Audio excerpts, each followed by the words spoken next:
ನೀಲಮ್ಮನ ಇನ್ನೊಂದು ವಚನ. ಕಲ್ಯಾಣವಿಲ್ಲ ಕೈಲಾಸವಿಲ್ಲ ಬಸವ, ಕಲ್ಯಾಣವಿಲ್ಲದ ಕಾರಣ ಕೈಲಾಸವಿಲ್ಲವೆನಗೆ ಎಂಬ ವಚನದ ವ್ಯಾಖ್ಯಾನವಿದು. ನೀಲಮ್ಮನ ಈ ಎಲ್ಲ ವಚನಗಳು ಬಸವಣ್ಣನ ಸಾವಿನ ಸಂದರ್ಭದ ಗ್ರಹಿಕೆ ಅಭಿವ್ಯಕ್ತಿಗಳಂತಿವೆ. ನೀಲಮ್ಮ ಬಸವಣ್ಣನವರ ದಾಂಪತ್ಯ ರೂಢಿಗತ ಪತಿಪತ್ನಿಯರ ಸಾಮಾನ್ಯತೆ ಲೌಕಿಕತೆಗಳನ್ನು ಮೀರಿದ್ದು. ಇಬ್ಬರದು ಪ್ರಾಪಂಚಿಕತೆಯಲ್ಲಿ ಪಾರಮಾರ್ಥಿಕತೆಯ ಔನ್ನತ್ಯವನ್ನು ತಲುಪಿದ ಆನುಭಾವಿಕ ವ್ಯಕ್ತಿತ್ವಗಳೇ. ಹೀಗಾಗಿ ನೀಲಮ್ಮನ ಅಭಿವ್ಯಕ್ತಿಯಲ್ಲಿ ಗಂಡನನ್ನು ಕಳೆದುಕೊಂಡ ಸಾಮಾನ್ಯ ಹೆಂಡತಿಯ ದುಃಖ, ಸಂಕಟ, ವಿಷಾದ, ನಿಷ್ಠೂರ ಜೀವನ ನಿರಾಕರಣೆಗಳ ಗೋಳಾಟಗಳಿಲ್ಲ. ಪ್ರಕೃತಿ ಸಹಜವಾದ ದೇಹದ ಅಳಿವನ್ನು ಸ್ವೀಕರಿಸಿರುವ ಪಕ್ವ ನಿಲವಿದೆ. ದೈಹಿಕ ಸಾಂಗತ್ಯ ಮೀರಿದ ಜೀವಗಳ ಸಾಮರಸ್ಯ ಸಮ್ಮಿಲನದ ಕುರುಹುಗಳಿವೆ. ಜೊತೆಯಾಗಿ ಬೌದ್ಧಿಕವಾಗಿ ಪಾರಮಾರ್ಥಿಕವಾಗಿ ಸಾಧನೆ ಮಾಡುತ್ತಾ ವಿಕಾಸ ಹೊಂದಿದ ಅನುಭಾವದ ನಿಲವಿದೆ. ನೀಲಮ್ಮನ ಭಾವ, ಭಾಷೆ, ಅಭಿವ್ಯಕ್ತಿ, ಗ್ರಹಿಕೆ, ಸ್ಪಂದನೆಗಳಲ್ಲಿ, ಸಂವೇದನೆಗಳಲ್ಲಿ ಅವೆಲ್ಲವನ್ನು ಕಾವ್ಯಾತ್ಮಕ ಪ್ರೌಢ ವಚನಗಳಾಗಿ ಅಭಿವ್ಯಕ್ತಿಸುವಲ್ಲೂ ಬಸವಣ್ಣನ ಹಾಗೂ ಕಲ್ಯಾಣದ ಶರಣಕ್ರಾಂತಿಯ ಒಡನಾಟ ಸಾಂಗತ್ಯಗಳು ಘನೀಕೃತಗೊಂಡಿವೆ. ನೀಲಮ್ಮ ತನ್ನ ಸರ್ವಸ್ವವಾಗಿದ್ದ ಪತಿ ಬಸವಣ್ಣನ ಸಾವನ್ನು ಆಧ್ಯಾತ್ಮಿಕವಾಗಿ ಪ್ರಾಕೃತಿಕವಾಗಿ ಸ್ವೀಕರಿಸಿರುವ ಘನತ್ವ ಗಾಂಭೀರ್ಯದಲ್ಲಿ ಬುದ್ಧತ್ವವಿದೆ. ಬಸವನ ವಿಯೋಗದ ತನ್ನ ಒಂಟಿತನವನ್ನು ಆಧ್ಯಾತ್ಮಿಕ ವಿಕಾಸಕ್ಕೆ, ಅಂತಿಮ ಸ್ಥಿತಪ್ರಜ್ಞತ್ವದ ಸಿದ್ಧಿಗಾಗಿ ಪರಿವರ್ತಿಸಿಕೊಂಡ ಈಕೆಯ ವ್ಯಕ್ತಿತ್ವ ಅನನ್ಯ ಮತ್ತು ಆನುಭಾವಿಕ. ಈ ವಚನಗಳಲ್ಲಿ ಬಸವಣ್ಣನ ಸಾವಿಗೆ, ಕಲ್ಯಾಣದ ದುರಂತಕ್ಕೆ ನೀಲಮ್ಮನ ಪ್ರತಿಕ್ರಿಯೆ, ಗ್ರಹಿಕೆ, ಸ್ವೀಕಾರ, ಸ್ಪಂದನೆಗಳಿವೆ. ಬಹುಪಾಲು ವ್ಯಕ್ತಿಗತ ನೆಲೆಯಲ್ಲಿ, ಪಾರಮಾರ್ಥಿಕ ನಿಲುವಲ್ಲಿ ಇದನ್ನು ಸ್ವೀಕರಿಸಿರುವ ಕಾವ್ಯಾತ್ಮಕ ಅಭಿವ್ಯಕ್ತಿಗಳಾಗಿವೆ. ಇಲ್ಲಿ ಅಂದಿನ ಚಾರಿತ್ರಿಕ ಘಟನೆಗಳ ಉಲ್ಲೇಖಗಳಾಗಲಿ, ಸಾಮಾಜಿಕತೆಯ ನೋಟಗಳಾಗಲಿ, ವಾರ್ತಾ ವರದಿಗಳ ವಾಸ್ತವ ಸಂಗತಿಗಳಾಗಲಿ ಕಂಡುಬರುವುದಿಲ್ಲ. ಆದರೂ ಒಂದಿಷ್ಟು ಇಹವನ್ನೇ ಕೈಲಾಸಗೊಳಿಸುವ ಶರಣರ ಆದರ್ಶ ಕನಸು ಮಾಯವಾಗಿ ಹೋದ ಸಂಗತಿ ನಿರ್ಭಾವುಕವಾಗಿ ಈ ಕೆಳಗಿನ ವಚನದಲ್ಲಿ ಅಭಿವ್ಯಕ್ತವಾಗಿರುವಂತಿದೆ. ಆ ವಚನ ಹೀಗಿದೆ. ಕಲ್ಯಾಣವಿಲ್ಲ ಕೈಲಾಸವಿಲ್ಲ ಬಸವ, ಕಲ್ಯಾಣವಿಲ್ಲದ ಕಾರಣ ಕೈಲಾಸವಿಲ್ಲವೆನಗೆ ಬಸವ. ಆ ಕಲ್ಯಾಣ ಕೈಲಾಸವಾಯಿತು ಬಸವ.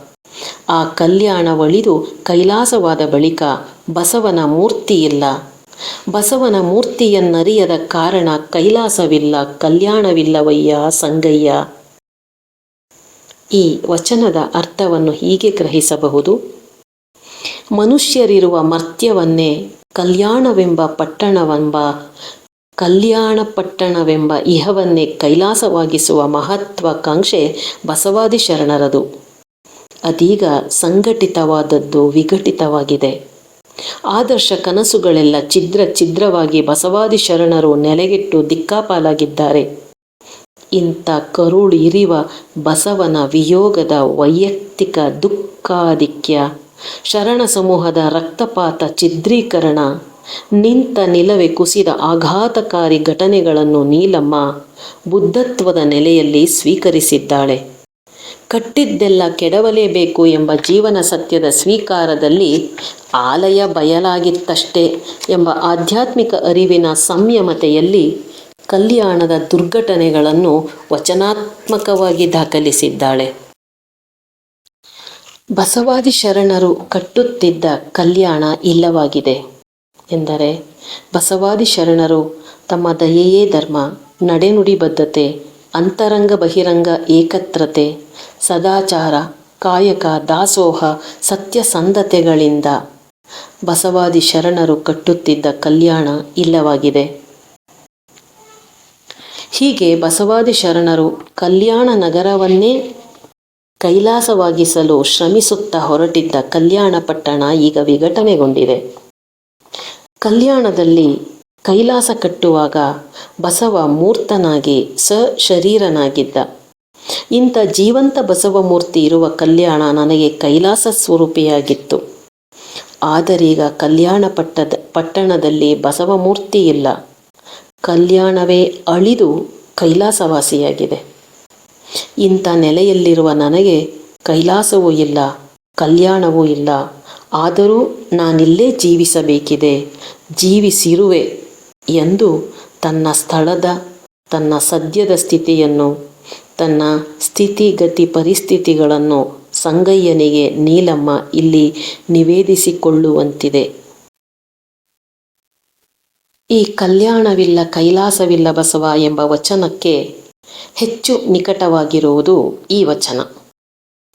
ಆಗಿಂಗೆ ಮುಯ್ಯಾನದಿರು, ಚೇಗಿಂಗೆ ಬೆಂಬೀಳದಿರು. ಆಹಾ ಮನವೇ ಸಂತೈಸಿಕೋ ನಿನ್ನ ನೀನೆ. ಆಗೆಂದಡೆ ನಿನ್ನ ವಶವಲ್ಲ, ಹೋಗೆಂದಡೆ ನಿನ್ನಿಚ್ಛೆಯಲ್ಲ. ಭೋಗಾದಿ ಭೋಗಗಳೆಲ್ಲವೂ ಸಂಗಯ್ಯನ ಅಧೀನವಾಗಿ. ಈ ವಚನದ ಅರ್ಥವನ್ನು ಹೀಗೆ ಗ್ರಹಿಸಬಹುದು. ಕಲ್ಯಾಣ ಕೆಟ್ಟು ಬಸವ ಇಲ್ಲವಾದ ದುರಂತ ಘಟನೆಗಳನ್ನು ಸ್ವೀಕರಿಸುವಲ್ಲಿ ಉಂಟಾದ ದುಃಖ, ಸಂಕಟ, ಹತಾಶೆಗಳ ಆಘಾತಗಳನ್ನು ನಿಗ್ರಹಿಸಿಕೊಂಡು ಸಂಯಮಿಸಿಕೊಂಡು ಅಲ್ಲೇ ಉಳಿಯಲೇಬೇಕಾದ ಅನಿವಾರ್ಯ ವಾಸ್ತವತೆಯನ್ನು ನೀಲಮ್ಮ ಎದುರಿಸಿದ ಬಗೆ, ಆಕೆ ಇವನ್ನೆಲ್ಲ ಅರಗಿಸಿಕೊಂಡ ರೀತಿ, ಆ ಸಮಯದ ಆ ಒದ್ದಾಟದ ಆ ಕ್ಷಣಗಳ ದಾಖಲೆಯಂತಿದೆ ಈ ವಚನ. ಇದು ಸಾವು ನೋವು ದುರಂತಗಳಿಗೆ ಮನಸ್ಸು ಕುಸಿದು ಬೀಳುವ ಹೊತ್ತಿನಲ್ಲಿ ಪಾರಮಾರ್ಥಿಕ ಪ್ರಜ್ಞೆ ಹೇಗೆ ಎಚ್ಚೆತ್ತುಕೊಂಡು ಭವಬಾಧೆಗಳಲ್ಲಿ ಸಮಾಧಾನಿಯಾಗಿರಬೇಕೆಂಬ ಎಚ್ಚರವನ್ನು ಸ್ವಗತದಲ್ಲಿ ಕೊಟ್ಟುಕೊಳ್ಳುತ್ತಿರುವ ಕ್ಷಣವಾಗಿದೆ.